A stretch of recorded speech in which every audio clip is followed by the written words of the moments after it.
Et salut à tous, j'espère que vous allez bien. Alors aujourd'hui on va faire un petit tour du côté de l'actu et on a des cassages de prix du côté de chez Intel sur les GPU et sur les CPU aussi. Et puis il y a pas mal d'autres news à droite à gauche, allons-y, c'est parti. Et on commence avec Acer et les GPU. Alors pourquoi Acer et les GPU? Eh bien dernièrement, Acer avait annoncé qu'ils allaient sortir des GPU du côté de chez Intel pour Arc.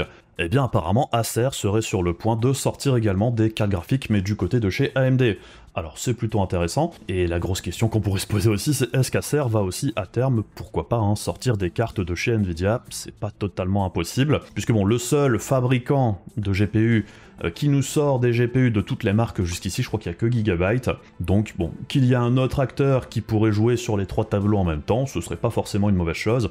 On verra bien comment ça évolue, on verra bien la qualité de leur carte graphique également, ce sera intéressant de voir justement comment ils se débrouillent. Et vu qu'on parle des GPU AMD, on enchaîne avec RDNA 3, et bon, la rumeur entre guillemets la semaine dernière qui rappelle une rumeur qu'on avait eue il y a quelques mois déjà, eh bien c'est que RDNA 3 serait prêt à recevoir du 3D stacking, donc du cache de niveau 3 en plus sur leur GPU, tout comme AMD le fait déjà sur les processeurs. Ça revient un petit peu sur le devant de la scène, et c'est un petit peu paradoxal puisque il y a certaines rumeurs qui nous disent que le refresh de RDNA 3 dont on avait entendu parler au moment de sa sortie serait tout simplement annulé, et qu'AMD préférait mettre le focus un petit peu plus sur RDNA 4, la suite, plutôt que de faire un refresh de RDNA 3. Mais la grosse question que moi je me pose, plus que le fait que ce soit possible, c'est est-ce que ça résoudrait quoi que ce soit pour RDNA 3? Bon alors on le sait, RDNA 3 au niveau des performances, c'était quand même relativement décevant par rapport à ce qui était attendu apparemment de la part d'AMD, mais c'est vrai que le gap entre RDNA 2 et RDNA 3 est quand même beaucoup moins impressionnant que ce qu'on avait connu entre RDNA 1 et RDNA 2.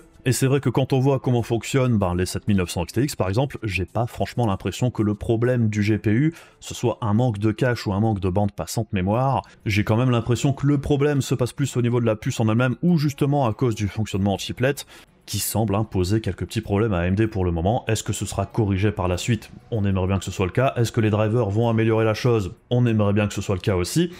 Mais est-ce que rajouter du cache en plus sur les MCD, ce soit la solution pour améliorer les performances de RDNA 3? Je pense pas.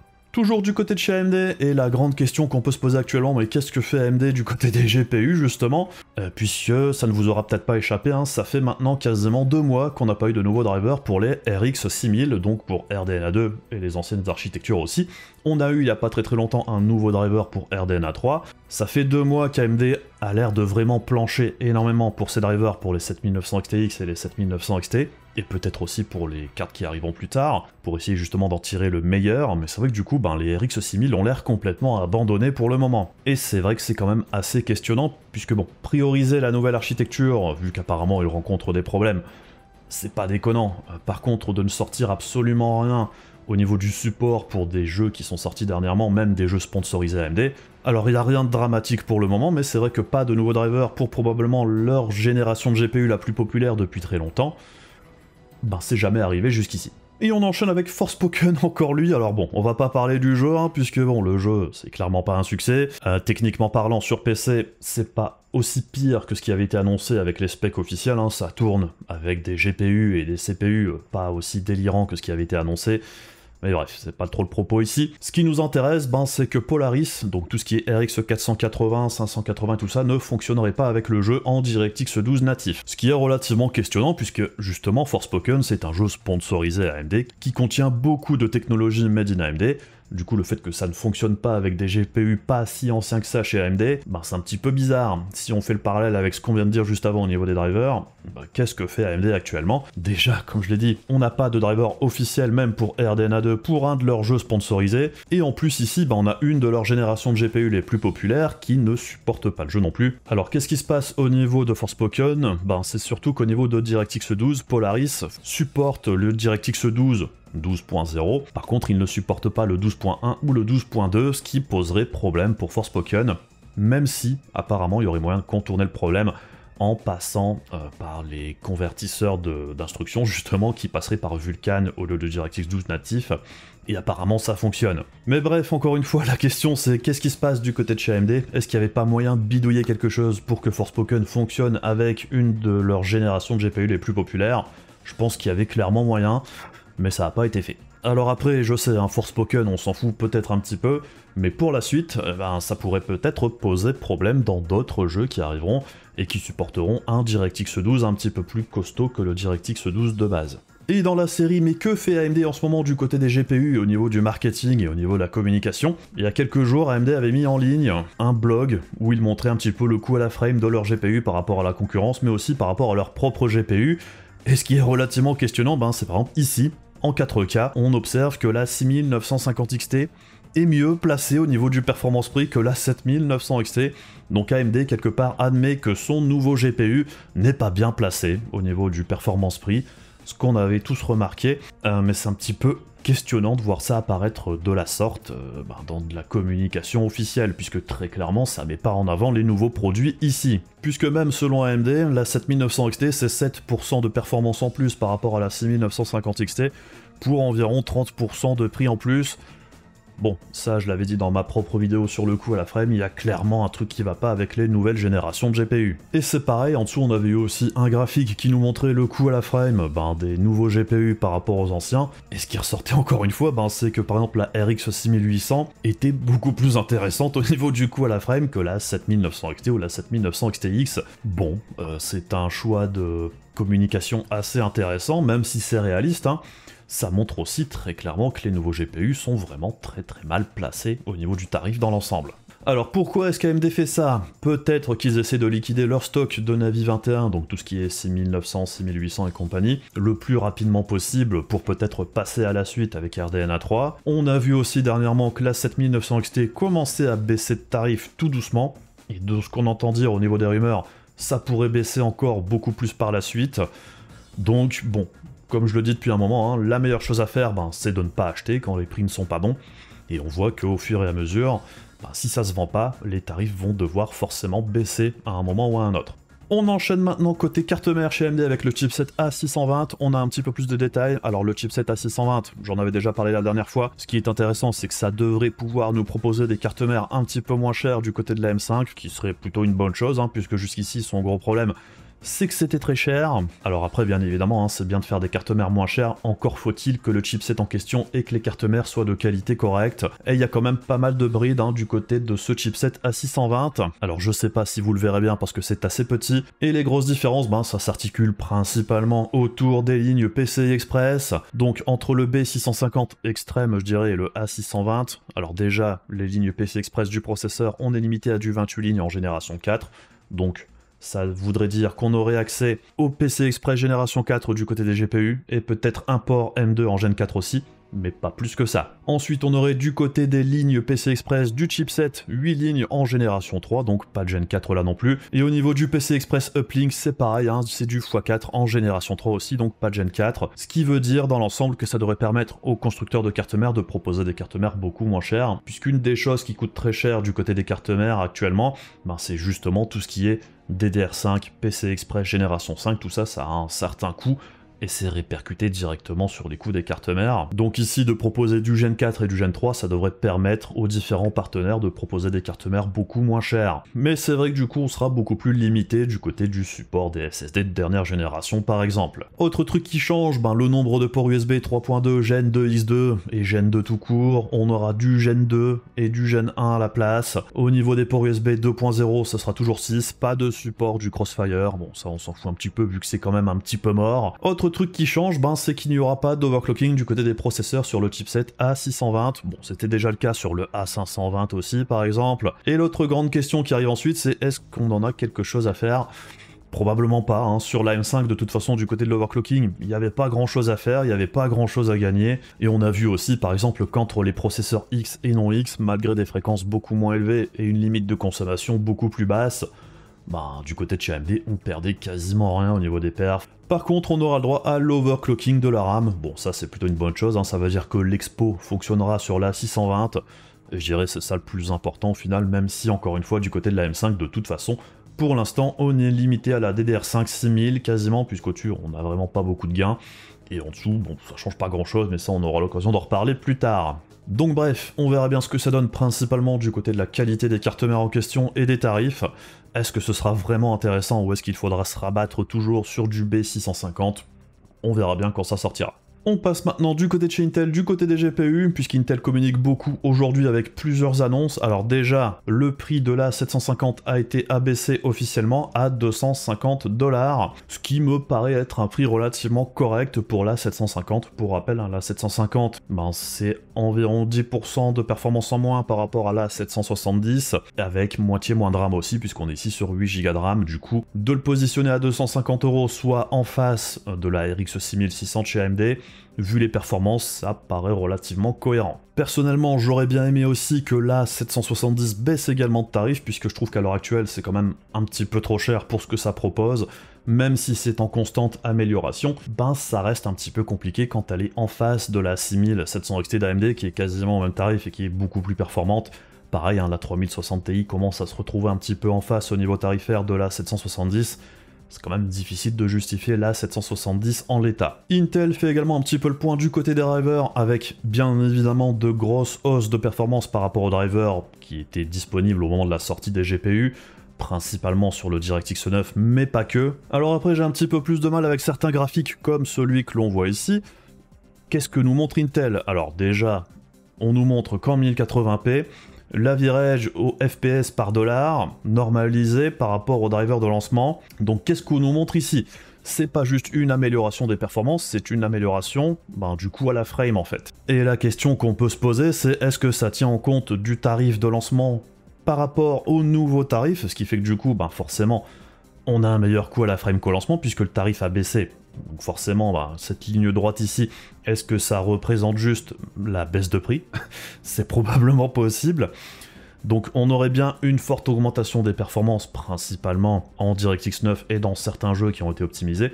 On voit qu'en DirectX 12, ça n'a pas beaucoup évolué dans l'ensemble, même s'il y a un petit gain, je dirais constant du côté des drivers, je suis pas persuadé que ça ait beaucoup changé. Donc bref, ce tableau nous montre principalement, évidemment, que quand on baisse les tarifs, le coût à la frame est meilleur qu'avant.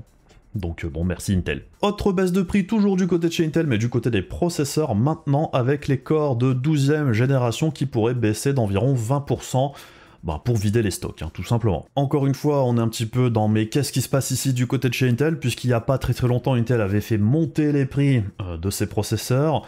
Là, on revient en arrière, puisque ça avait grimpé de 10%, maintenant ça baisse de 20%, ce qui nous ramène à un tarif moins élevé que les tarifs de lancement.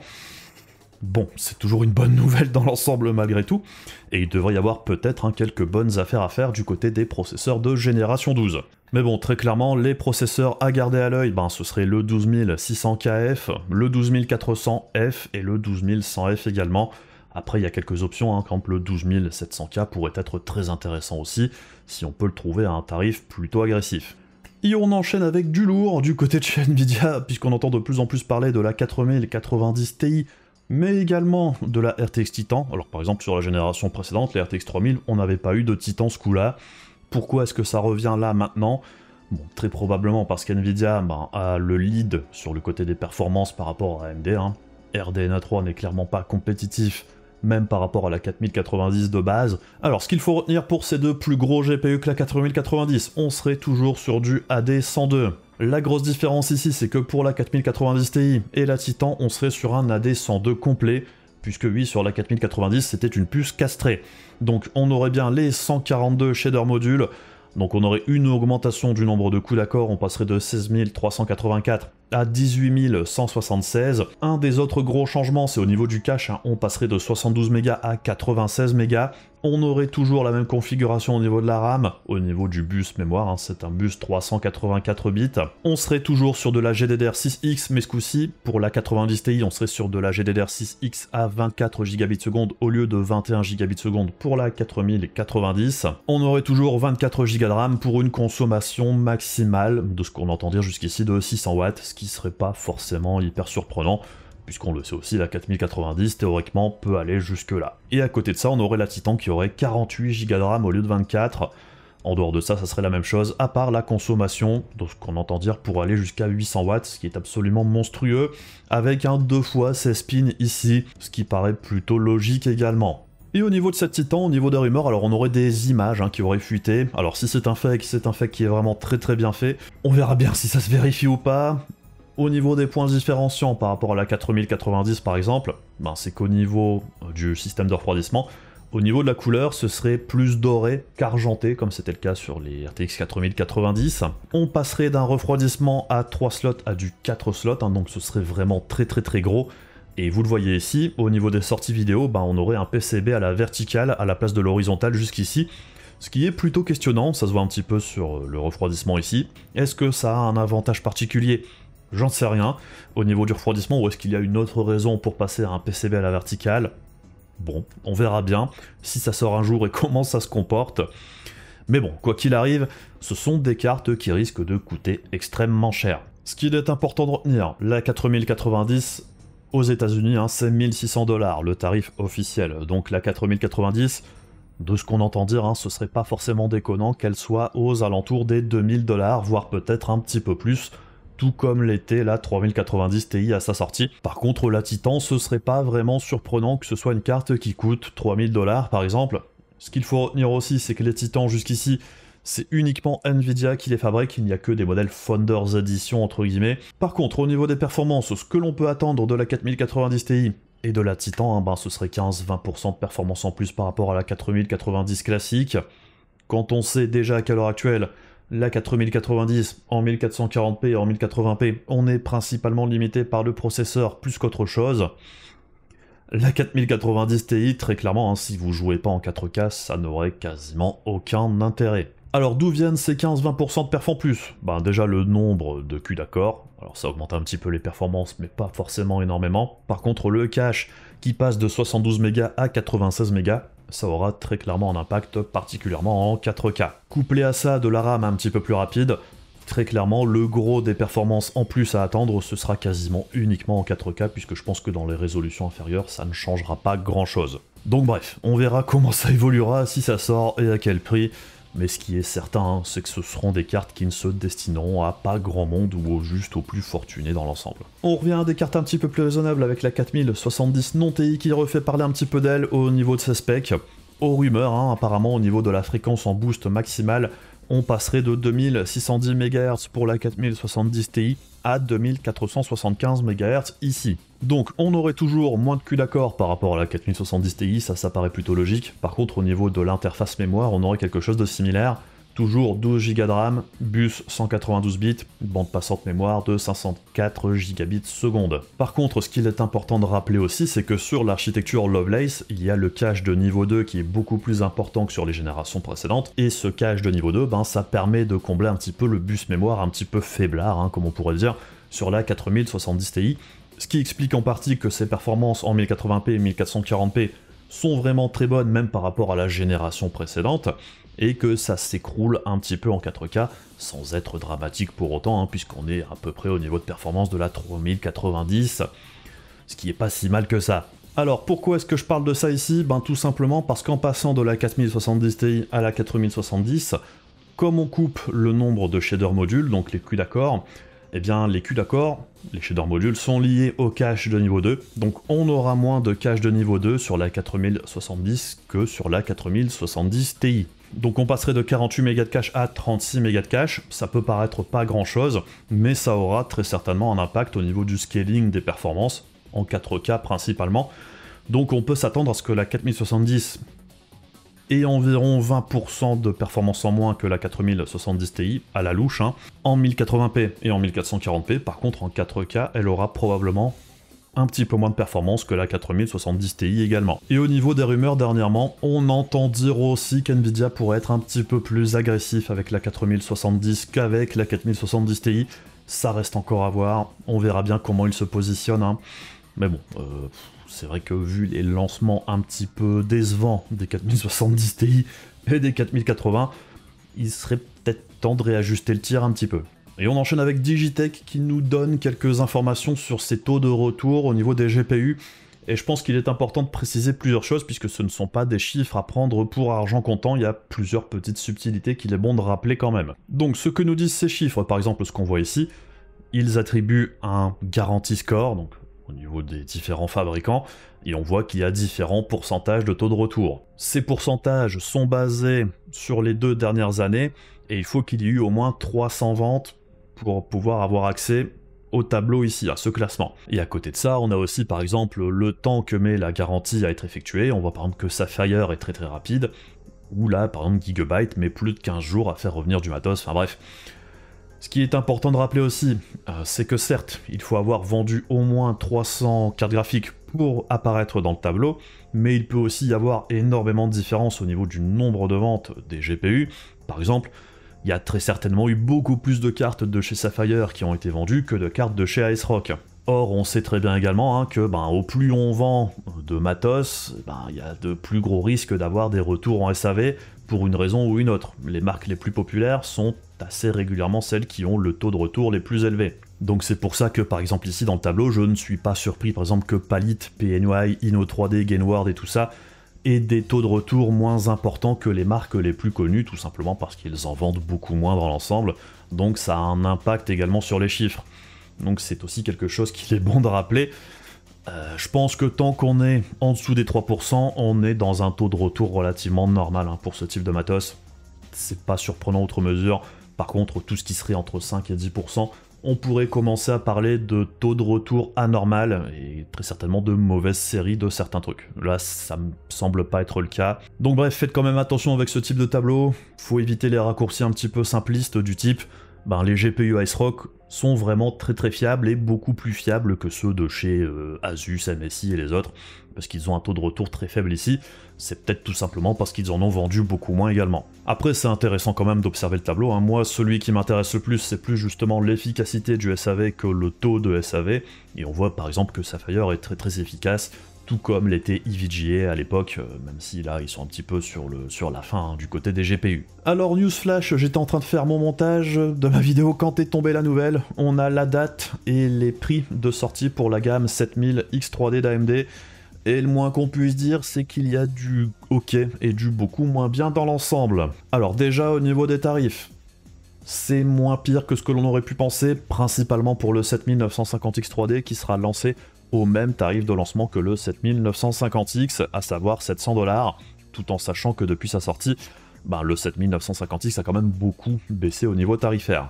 Le 7900X3D par contre, lui est 50$ plus cher que le 7900X, ce qui est quand même un prix très élevé je trouve, et même par rapport au 7950X 3D, ça donne pas spécialement envie, 100 balles d'écart entre les deux, je vois pas de grande raison de partir sur le 7900X 3D, et très clairement il est positionné pour faire vendre plus de 7950X 3D. Et enfin, celui qui intéresse le plus de monde à mon avis, c'est le 7800X 3D qui lui sera proposé à 450$, et ici encore une fois, c'est quand même très cher, puisque le 7700X c'était sorti à 400, ça a quand même pas mal baissé de prix depuis, on le trouve plus ou moins au même tarif que le prix du 7700 à l'heure actuelle, à savoir environ 330$. En Europe, on devrait se retrouver avec le 7800X 3D aux alentours des 500€, ce qui est quand même relativement cher. D'autant plus qu'il faudra voir les performances qui seront apportées par ce 7800X 3D, parce qu'à 500 balles, on n'est pas très très loin du tarif par exemple d'un 13904 chez Intel,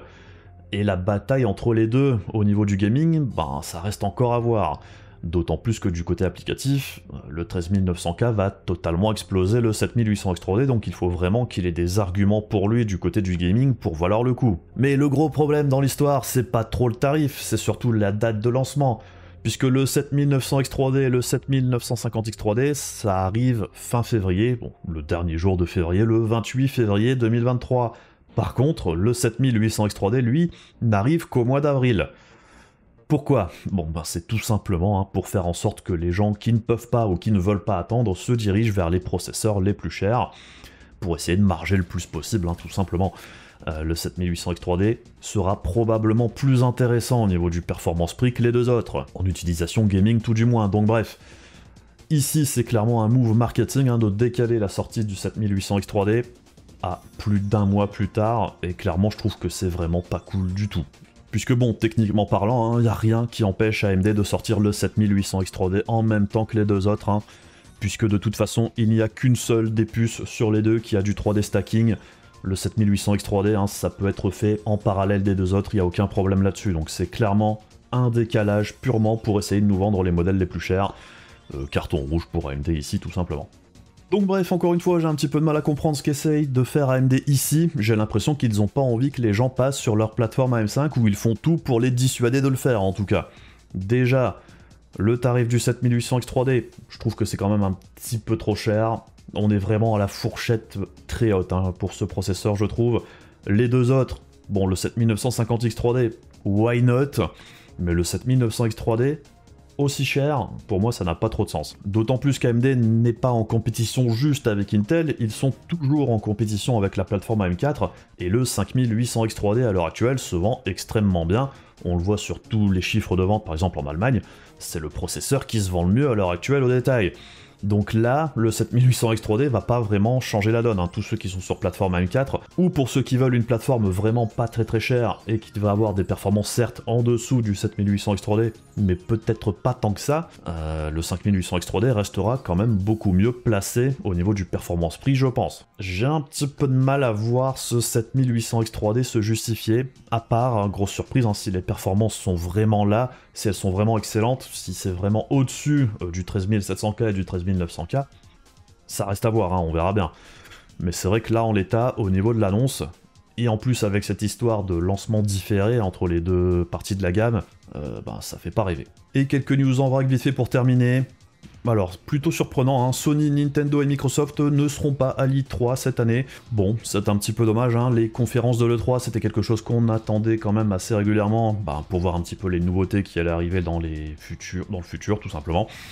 Et bien là, les plus grosses marques ne seront pas présentes. Est-ce que c'est la fin de l'E3 tout simplement ? C'est pas impossible. Alors le DLSS 3 est arrivé enfin sur Cyberpunk 2077 hier. Alors j'avoue que j'ai pas trop compris pourquoi ça a mis autant de temps pour sortir, puisque bon, du côté des testeurs, on avait eu accès à la version DLSS 3 depuis fort longtemps. Pour moi, ça reste un des jeux où le DLSS 3 fonctionne le mieux dans l'ensemble. C'est pas parfait, hein, mais c'est plutôt convaincant, je trouve. Donc bon, si vous avez une RTX 4000 et que vous avez l'occasion de tester, pourquoi pas. Et apparemment, le DLSS 3 aussi a été rajouté sur Dying Light 2, j'ai pas eu l'occasion de tester encore. Et petit coup de gueule ici comme d'habitude sur Denuvo. Alors Denuvo, hein, c'est ce système anti-piratage qui est sur pas mal de jeux sur PC. Et le gros problème de Denuvo, c'est déjà que ça fait perdre des performances dans les jeux. Alors, on avait vu l'année dernière par exemple sur Resident Evil 8, ça pouvait faire saccader le jeu à certains moments. Sur Dead Space, alors on a vu que le remake, quand on rentrait dans des nouveaux endroits, on avait des petits lags. Est-ce que c'est lié à Denuvo ou pas ? On sait pas trop. Et là, le gros problème, c'est qu'apparemment, même quand on achète le jeu, eh bien, si on utilise le jeu sur trop de configs différentes, on peut se retrouver bloqué et ne plus pouvoir lancer le jeu. Alors pour la plupart des utilisateurs, ça posera pas forcément de problème, mais par exemple pour moi, pour tester du matos, si je veux lancer Dead Space Remake sur 2-3 configs différentes, eh bien je pourrais tout simplement pas le faire, puisqu'apparemment il y a une limite, et on sait pas laquelle, sur le nombre de PC qui peuvent lancer le jeu en 24 heures par exemple. C'est comme ça que ça fonctionne. En 24 heures, je ne peux lancer le jeu que sur par exemple 2 configs différentes. Et l'autre gros problème, comme on le voit ici, c'est que l'acheteur qui a payé son jeu, qui l'a sur Steam, ne peut même pas l'utiliser parce qu'il y a une limite arbitraire du nombre d'activations en autant d'heures, ce qui n'a absolument aucun sens. Personnellement, j'ai rien contre les systèmes anti-piratage et tout ça, tant que ça ne pénalise pas l'utilisateur final comme le fait Denuvo.